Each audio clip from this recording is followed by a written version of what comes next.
મિત્રો, અંગ્રેજી ભાષામાં પ્રશ્ન પૂછતા આવડવું ખૂબ જ મહત્વનું હોય છે. જેમ કે વેર શબ્દ છે, વેર થી તમારે પ્રશ્ન પૂછવાની ઈચ્છા હોય તો વેર નો ગુજરાતી થતું હોય છે ક્યાં. સ્થળ વિશે જ્યારે તમારે પૂછપરછ કરવી હોય ત્યારે વેર વપરાતું હોય છે. જેમ કે I went to Ayodhya yesterday, તો તેનો પ્રશ્ન તમે એ રીતે બનાવી શકો, where did you go yesterday. Ayodhya દૂર થશે, સ્થળ દર્શક શબ્દ.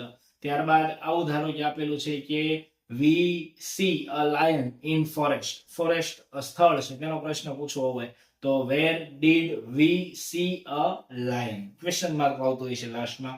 ત્યારબાદ આવું ધારો કે આપેલું હોય I go to school. School જે છે તે સ્થળ થયું તો તેનો પ્રશ્ન બનશે where do you go અને ક્વેશ્ચન માર્ક. આવા જ 3 સવાલોના જવાબ તમે જરૂરથી આપજો.